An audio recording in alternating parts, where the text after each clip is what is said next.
How to block people from commenting on your TikTok videos.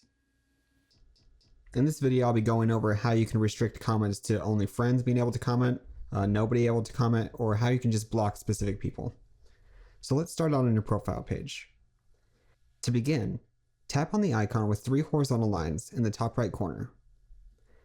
Then on the box that pops up, tap on Settings and Privacy. On this page, tap on Privacy. Scroll down to the Interaction section. Next, tap on Comments. At the very top, you can see Allow Comments From, which is currently set to everyone. Go ahead and tap on that box. Here you can see a new box pops up. You can select to have, just so your friends can comment, which is people you follow, or no one, if you don't want anybody at all to be able to comment on your videos.